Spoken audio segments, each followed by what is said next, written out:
Welcome back, all my fight fans. Today, we're going to be doing the first inaugural MMA Mystic UFC Awards for 2024. So, I have basically all the same categories as ESPN. However, I'm only going to be focusing on the UFC today. Now, I did watch fights from other organizations throughout the year, from ONE FC, from PFL, Bellator, Karate Combat, but I didn't watch enough from all those organizations to give you guys a thorough list for like the best MMA fights of 2024. I'm focusing just on the UFC today. So these awards will just be UFC focused. So I'm not going to be giving out like a top MMA promoter of the year award, because obviously I'd be giving that to Dana White. He should be winning it every single year. The UFC is far and away the best organization, and I'm somebody who loves and advocates for ONE FC a lot.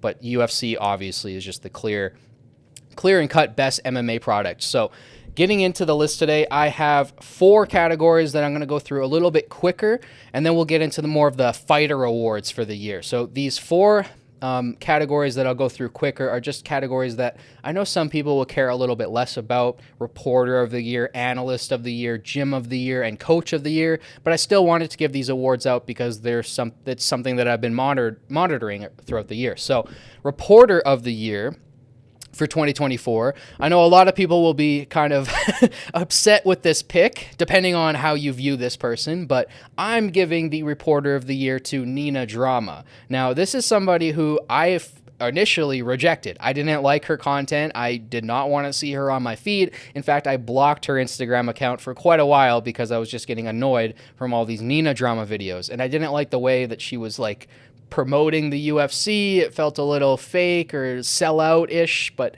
eventually I came around. Eventually I gave her a real shot. I went and I watched some of her UFC interviews on YouTube. I watched them from start to finish, and I have to give her props, man. Nina Drama this year has probably brought in the most eyes to the UFC, so that's great for the sport, whether you like it or not. It's better to have more eyes on the sport, and Nina Drama is bringing a lot of attention to it. And from watching her interviews, I can't lie, she does provide good interviews. They're entertaining, they're funny. She gets the fighters to loosen up a bit, which is great, especially when they're cutting weight. I know the questions aren't like the most technical or fighter-centric. Maybe you like Ariel Helwani's questions better. Maybe you don't like Ariel Helwani. Maybe you have some other favorite MMA reporter. Maybe you like the schmo. Maybe you're a schmo guy. But for me, this year was dominated by Nina Drama, and like I said, I found her interviews to be quite interesting, and I thought that they were very well done. I thought she had some great questions, and yeah, I've kind of come around on her, and I appreciate her now. So I'm giving my reporter of the year to Nina Drama. Keep up the good work. And yeah, moving on to analyst of the year. So this is going to be kind of the fighter on the panel who I thought did the best job at analyzing fights throughout the year. So I'm somebody who, I'm not the biggest on Joe Rogan anymore. I find that he's gotten more and more biased over the years, and he gets more and more distracted, especially when he's with DC. Sometimes it turns into a podcast episode when I'm trying to watch the fights, and I'd rather you guys just be talking about the fights. Now, some people still love Joe Rogan, and trust me, I do too. I still listen to his podcast. I still engage with his content, but his MMA commentary for me has been going downhill a little bit over the last few years. And DC, as much as I love the guy, he's very hit or miss. There's some nights where he's just joking around the whole time, and it's fun. It can be fun at times, but it's not very focused, and it's a little bit unprofessional. Whereas other times he's, got the teleprompter up and he's showing you wrestling techniques, and it's awesome, and he's really educational when it comes to the wrestling. However, I need to pick somebody who I think is consistent, and I think the most consistent analyst throughout the year has been Michael Bisping. I think he blends the humor with the serious analysis very, very well. He knows when to stay serious. He knows when to bring it back down to earth. And he has great chemistry with the other commentators, especially Brendan Fitzgerald. I find that him and Bisping, they seem to riff off of each other very, very well. He works well with John Anik. He works well with basically everybody. You can pair him up with any single person, and he's just consistently good every time he gets on the mic. There's been a couple fights where I'm like, okay, Mike, let's get back focused to the fight. But I think every single fighter is going to have that from every so often. They're going to drift away and start talking about something else. And he runs his own podcast, so I understand sometimes he wants to be funny and they want to bring some levity to the fights. So I appreciate that. I like when analysts are focused on the fight and breaking things down. But that's who my pick is for 2024. I think Michael Bisping did the best job at analyzing fights. Obviously, if I had like a play-by-play call guy, I'd probably give it to John Anik. That's kind of the guy every year, especially since Dan Hardy doesn't really do fights for the UFC anymore. But Dan Hardy was always my number one favorite, and then now since he's kind of gone, I've kind of defaulted to Anik. But yeah, Anik would be my pick for play-by-play guy of the year. So gym of the year. Gym of the year is interesting because this was a gym that was not on my radar prior to, well, it might have came onto my radar in 2023, but the Fighting Nerds gym, that's who I have for gym of the year this year. Jean Silva, amazing performance. Rufy, amazing performance. You had Prates with that first round knockout of Neil Magny. You had Cow, who had a phenomenal performance against Jared Cannonier. And you just go down the list of the Fighting Nerd squad. Every single one of them had great performances in 2024. They're all showing out, and they're all entertaining. For the longest time, if there was one country of fighters that I did not like, it was always the Brazilians. And I'm sorry, my Brazil fans out there, but I did not like fighters like Damian Maia. As much as I appreciated them and I respected their jiu-jitsu game, they are the most boring fighters ever to watch. Just guys who just get on the back and they just backpack the whole fight. It's really, really boring sometimes to watch Brazilian fighters. You have the occasional jiu-jitsu fighter who's fun to watch, like a Charles Oliveira or a Fabricio Verdum, but for the most part, they were backpack fighters forever. You'd have the rare JDS, but for the most part, they were backpack fighters. But this year, we have this entire gym of Brazilian fighters, and they're all amazing knockout strikers, and it's phenomenal to watch. I love the way they kickbox. They all have an amazing sense of range, so I can tell that they're sparring hard often, and I'm going to do a full video on this channel soon breaking down kind of the history of the Fighting Nerds gym and why they've been so dominant in recent years. So for me, the gym of the year is Fighting Nerds for sure. Now, coach of the year, I could have given it to the Fighting Nerds coach, but to switch it up a little bit, I'm going to give it to somebody else. Now, coach of the year, I could always give this to like the same four guys. It's always like the same four guys kind of at the top of the heap. Now, I'm not going to give it to Mike Brown this year. I probably would have given it to him last year, but this year I'm giving it to Javier Mendez. Just about every single year, I think Javier Mendez could win this award as well. He's a phenomenal coach, maybe the best striking coach in the UFC. You see what he's done with Islam Makhachev. I think that really shows the level of coaching this year. You have a guy who was just a phenomenal grappler, looks like the next Khabib, and then he goes out there this year and he outboxes Dustin Poirier. He's putting him in double tie clinches. He's landing knees in the clinch. Is a beautiful, beautiful masterpiece of striking by Islam Makhachev. You see how dominant Umar Nurmagomedov has looked. I think in the new year, when we get those fights between Umar Marab and Arman and Islam, we're really going to see the output of what Javier's done over the last couple of years with these fighters, because I think he is cranking out some of the best strikers in the sport, and I think he's a little bit underrated sometimes. I know he's one of the bigger names when it comes to the coaches, but I feel like sometimes he gets passed over because people just expect dominance out of AKA, and yeah, I thought Javier, just every single year, he's a phenomenal coach, and he's one of those guys who, when I hear him talk, when I see interviews with him, when I see behind-the-scenes stuff, he just seems like a really, really good guy. Like, he seems really humble and down-to-earth and really, like, he treats his fighters well. So I'm giving Javier Mendez my Coach of the Year award. So getting into the Fighter Awards now. These are the more interesting ones I know you guys are waiting for. So the first one is going to be Upset of the Year. Now, Upset of the Year could go a lot of different ways. I guess it depends on who you personally thought going into the fight was going to win. I know a lot of people would probably have Ilya versus Volkanovski or Ilya versus Holloway here, but for me, the fight that most surprised me was Bilal Muhammad versus Leon Edwards. That was the fight for me going into it. I thought Leon had it. I thought, Leon has shown amazing takedown defense against Colby Covington, against Kamaru Usman. I don't think he's going to get taken down by Bilal out of everybody. And I just feel like with the striking, like nobody's going to outstrike Leon Edwards. Little did I know that Bilal Muhammad was working so hard with the Dagestani group that he completely changed his body. He looked way more jacked in that fight. He looked like a completely different fighter. And when they faced off inside of the octagon, I went, a little bit I went, this is going to be a closer fight than I thought. And yeah, a phenomenal fight. It's so like Bilal to just dominate a round and then the next round get his back taken for an entire round by a striker. So that was like the most Bilal moment of the fight. The fact that Leon Edwards, I think, completely won. It was either the second or the third round.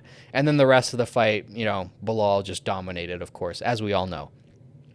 Not the biggest fan of that fight. I'm not the biggest Bilal Muhammad fan, especially when he's coming out after the fight saying, you know, I'm right up there with GSP because everybody was saying that Kamaru was up there with GSP and Leon Edwards beat Kamaru and then I just beat Leon. So now I'm up there with GSP. And I was like, that is the most twisted logic I have ever seen a fighter try to do. That is beyond disrespectful to GSP for you to put your name next to him when you just won the belt and you're 36 years old. Like, you are not defending the belt as much as GSP did. It's just not happening. You're 36, you're small for the weight class, and you won against Leon Edwards. Like, wait until you have to fight a Kamaru. Wait until you have to fight a Shavkat. Then maybe you could start talking about the GOAT conversation. Even then, I think you're still a long way off from it. You got to respect guys like Matt Hughes. You got to respect Kamaru Usman. You can't just be putting your name next to GSP because you won one title fight. I think it's absolutely ridiculous. I hate the way that every single fight of his goes to decision. I just don't like him on the mic. He's cocky and arrogant in a way that's like, I don't know, it's like he has a cockiness and an arrogance, but it's coming from a place that's like almost humble, but like not humble. It's weird. It's like a fake sense of confidence that he puts out there, and it just rubs me the wrong way. I hate when fighters are fake confident. If you're not confident, just shut up and let your fighting do the talking. And yeah, I'm just not the biggest fan of Bilal. I hope I made that clear. So that is my upset of the year because I thought Leon Edwards had it in the bag, and I was obviously wrong. Now, comeback of the year. This was more interesting. So Elvis Brenner versus Guram Kutaladze. Brenner going into this fight was a plus 500 underdog. So huge underdog. And going into the fight, I thought Kutaladze was just going to mop the floor. I mean, he's such a dynamic striker. He's got so many tricks up his sleeve. I thought that this was going to be a one-sided fight. And for the first two rounds, it basically was. It was basically Kutaladze putting it on Brenner. However, in that third round, Brenner, out of almost nowhere, somehow finds a KO. And it was the most spectacular comeback of the year. It was a fight that I was watching from my kitchen, and I'm like, yeah, this is a wash. I don't really need to watch this one too much. I was kind of just peering over at my screen, and I was like, yeah, Kutaladze's putting it on him. And then I went, oh, no, wait a minute. This fight's turning around. And then the next thing I know, Kutaladze's out. And you're like, whoa, what just happened? Fights like that are very, very exciting. And for me, that was the biggest comeback of the year. I think it was the biggest odds overcome over the year. It might not be. There were some pretty big upsets throughout the year. You guys probably have other ones that you're thinking of right now, but for me, throughout the fight as well, it was just Kutaladze all day, and then Brenner just somehow found a knockout, and it was just a phenomenal performance. So that is my comeback of the year.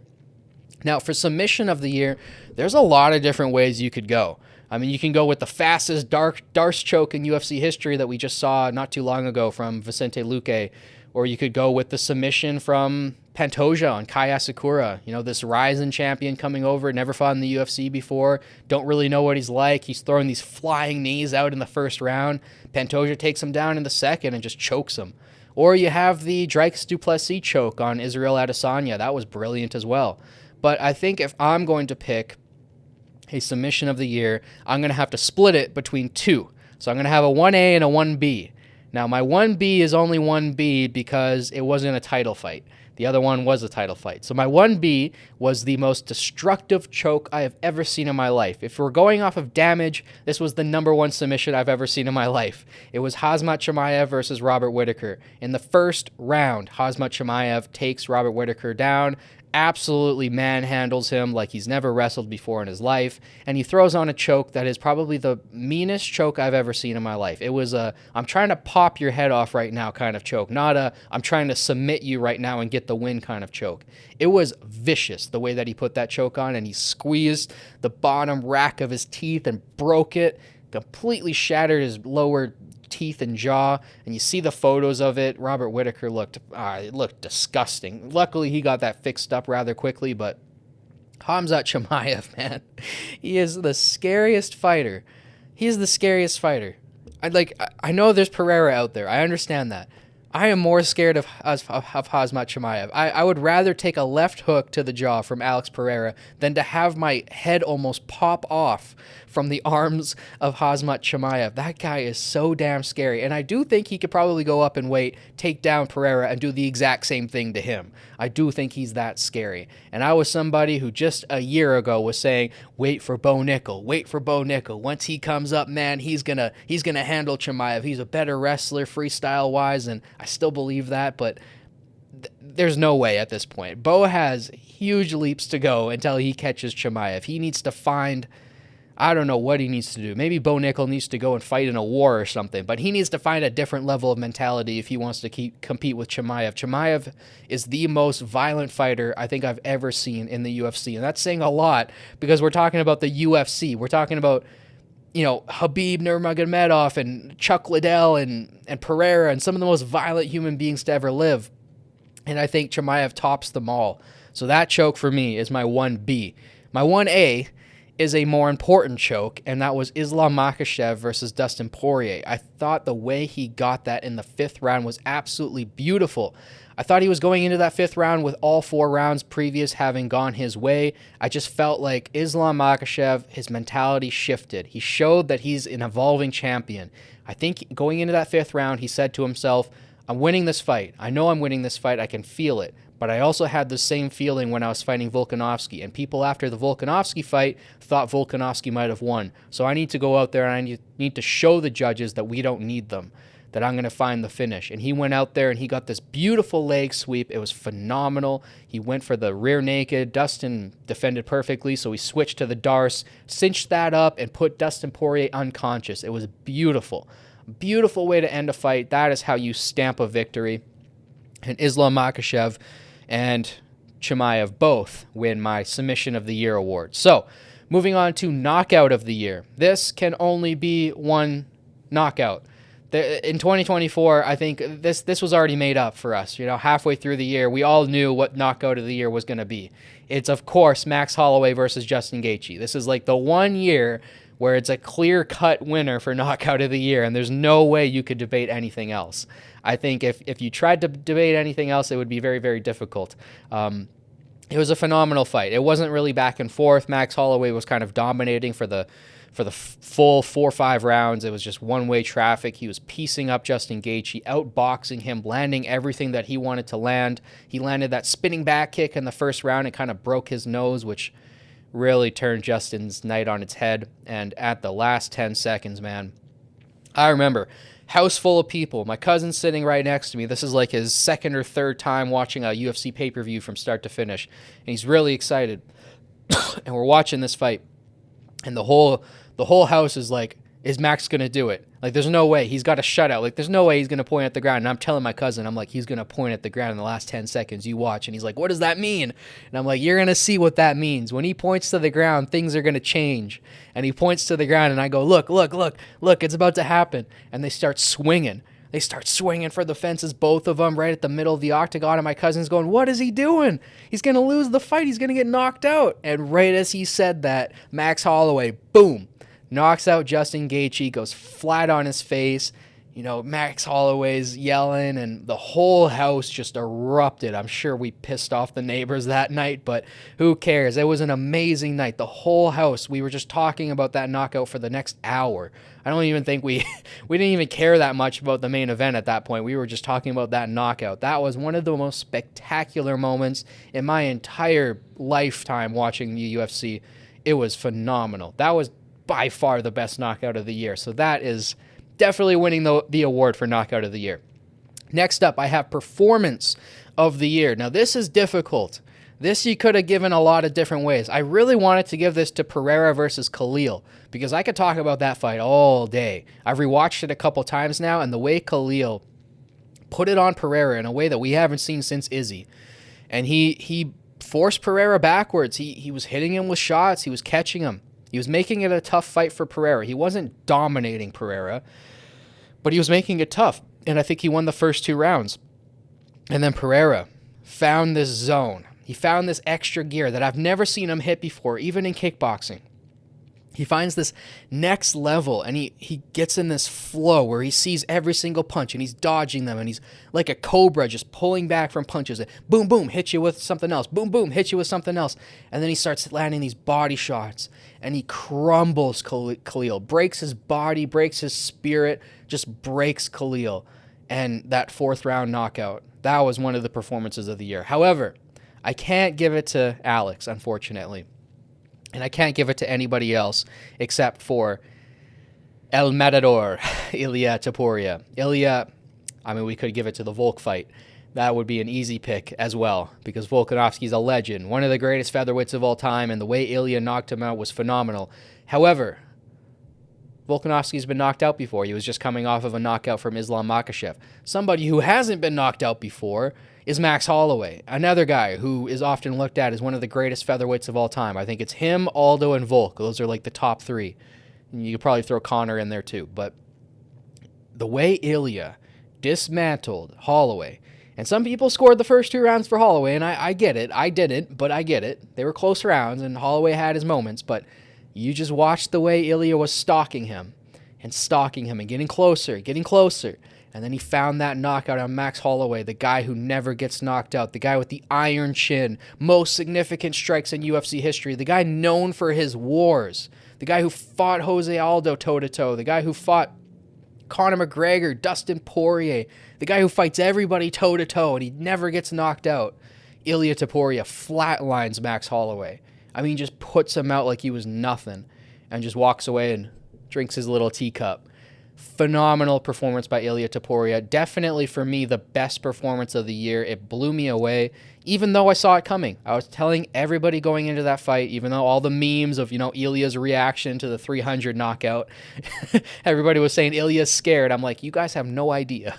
If you guys watch boxing, you know that Ilia Topuria, 100%, and I'm a huge Peter Yan fan, I'm a huge Dustin Poirier fan, 100% Ilia Topuria is the best boxer in the UFC. You watch the way he moves his shoulders, the way he ducks, the way he avoids punches, the way he throws punches, he is 100% the best boxer in the UFC right now, and he's got the power to match it. He is a phenomenal fighter, and that's all being said, and he's a dominant wrestler and a dominant jiu-jitsu player. His first 7 fights, 6 of them are first-round submissions, and there are 5 different submissions in those 6 or 7 submissions that he started his career with. Phenomenal fighter. He's one of my favorite fighters right now. I've been high on him for a couple years now. The fact that he's only 27 shows that he could potentially become a GOAT.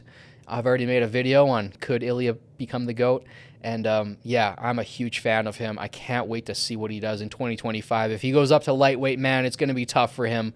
There's a lot of amazing fighters at lightweight. I think even a fight like Arman Tsarukyan would be a tough challenge for Ilia, but I can't wait to see what he does in 2025 after probably one of the best years ever as a fighter in 2024. I mean, he knocks out 2 of the featherweight GOATs. Like, that's a hell of a way to start your run as champion, knocking out 2 of the GOATs. So yeah, Ilia Topuria has my performance of the year. So now we have the fight and fighters of the year. I'm going to do female, and then I'm going to do male, and then we'll wrap up for today. So the female fight of the year for 2024 for me is Zhang versus Yan.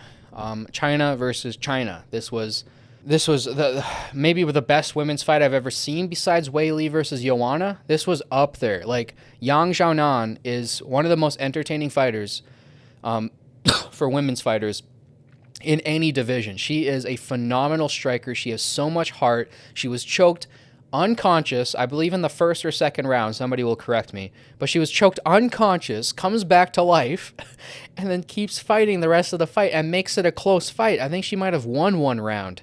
It was pretty dominant for Wei Li, but she might have won 1 round. A phenomenal fight, back and forth, amazing striking. I wanted to get run back again. I'd like to see it done like 3 times. I'd like to see this fight done in China too. And yeah, just Wei Li versus Yan was by far, I think, the best female fight of the year. I can't think of a better female fight, especially for championship fights. You guys can let me know down in the comments if you guys have a different pick. But for me, Yan versus Wei Li was definitely the best female fight of the year. Now, for female fighter of the year, it's a little bit more difficult for me to call. I probably will give this to Wei Li, but I might do a tie here. So I'm a huge fan of Valentina Shevchenko. She's like in my top 5 favorite fighters of all time, man or woman. Like man or woman, she's in my top 5 of all time. I've been watching her basically since the start of her career, since those early Amanda Nunes fights, and she has always been my favorite female fighter. I love Amanda Nunes, don't get me wrong. She's awesome. I also really like Holly Holm, and there's some female fighters that I really like, but for me, head and shoulders above everybody is Valentina Shevchenko. I think she's one of the coolest. I think she's the coolest woman to ever live. Like maybe second to like Joan of Arc. Like the fact that she speaks like 15 freaking languages, she can fly helicopters, she shoots guns. She's such a cool person. On top of being one of the most elite martial artists I've ever seen in the cage. I mean, she throws techniques that, the majority of male fighters can't even throw. And she throws volume, she has power, she has knockout, she has everything that you want to see from a fighter. You cannot look at Valentina Shevchenko and go, she's a boring fighter, like she's just another women's fighter, let's just skip her fights. I understand that the only fight that she had in 2024 was her most boring fight of all time. However, she had to do what she had to do to get the victory, and I don't blame her for that. I was probably the only person that found that fight entertaining at all because I was really, really rooting for her to beat Alexa Grasso at 306, and she got it done, and I'm really happy for her to get her belt back. I thought she won the second fight with Grasso, and she's she's my favorite female champion of all time, and she's my favorite female fighter of all time. So I have a little bit of bias here putting her next to Wei Li, but her and Wei Li for me are the female fighters of the year. And I think if you were just going like pound for pound with Nunes out of the picture, those two are the best female fighters on the planet. And Grasso is probably in that conversation too. But I'm a huge fan of both women. I think Wei Li and Valentina just bring such entertaining women's fights to the UFC that they're invaluable to the sport, really. Like, I know a lot of people say that, women's fights on, it's time for a bathroom break, and the women's fighters are never entertaining, but some of my favorite fights of all time are women's fights. The Wei Li Zhang versus Joanna Jędrzejczyk fight is one of my favorite fights ever. That fight, Joanna looks like a Frankenstein monster by the end of it. It was a phenomenal fight. And that's my pick for female fight of the year. Let's move on to the male fight of the year. Fighter of the year. We'll do fighter of the year first, then fight of the year. I think fight of the year is almost obvious, especially if you guys saw my top 10 fights of the year. You've kind of already had that spoiled for you. But fighter of the year, for me, it's between two guys, and I kind of have to give it to both because you really just can't pick one over the other. I know other MMA award shows are going to have to pick one over the other, like ESPN will have to pick one guy. But for me, I'm going to cheat. I'm going to put two guys because I don't think you can pick between them. It's Alex Pereira and it's Ilia Topuria. I mean, it can't be anybody else. Alex Pereira defended his belt 3 times this year, and they were all phenomenal fights. All of them ended in knockout. All of them were spectacular. He stepped in on short notice for, I believe, 2 of them, saving the pay-per-views for 2 pay-per-views out of the year. I think there were 13 pay-per-views in 2024, and 2 of them were saved by Alex Pereira stepping in on short notice to defend his belt. And they were all knockouts. The Khalil fight was the most entertaining because it was the closest. The Pereira versus Hill fight was the funniest because it turned Hill into the least likable UFC fighter I think ever. I think every single UFC fan now hates Jamal Hill just for the way that he's handled that loss. And then, they're in the gym together and Hill's calling out Pereira, like, let's go fight. And then Pereira throws him a set of boxing gloves, like, there's a cage right here, like, let's fight then. And then Hill bitches out of that. And Hill, for me, I wasn't like the biggest fan of him before 2024, but after 2024, he's one of my most least liked fighters in the UFC. So I'm happy that Pereira knocked him out. I think if Hill somehow beats Jiri, it'll probably happen again. But Pereira, phenomenal year. And then Ilia Topuria, like I said before, knocking out 2 of the featherweight GOATs. I mean, can you get any better than that? I mean, if he had 3 title defenses, then it would be really hard to not put him number 1. But Yeah, him and Pereira by far are the best fighters of the year. If you guys have anybody else that you guys want to shout out, let me know down in the comments. I love Islam Makhachev, but he only fought once in 2024, so I have to give it to Ilya and Pereira. As far as fight of the year, there's only one pick for this. I mean, I love Rabokvis versus Rebecki. I think that was the fight. Phenomenal fight. Or Orbly. That was another phenomenal fight.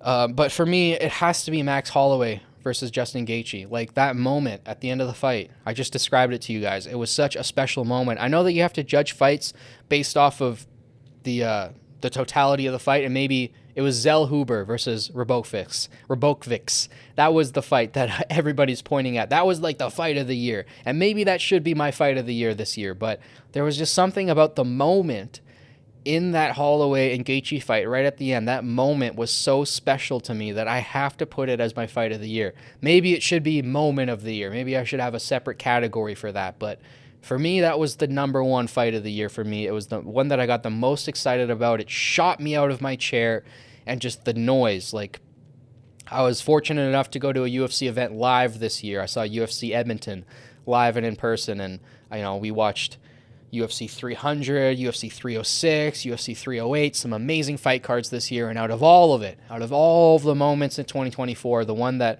I found was the loudest for me was when I was at home with all my friends watching UFC 300, and just the electricity in the room when that knockout happened. It was something special. So I'm going to put that as my fight of the year. Like I said, Orbly versus Rebecki and Zell Huber versus Rabokvix. Both fantastic fights. Islam Makhachev, Dustin Poirier. I broke all these fights down in my top 10 fights of the year. So if you guys want to go check out that video, you guys can go check out my top 10 fights of 2024. But those are my awards handed out this year for 2024.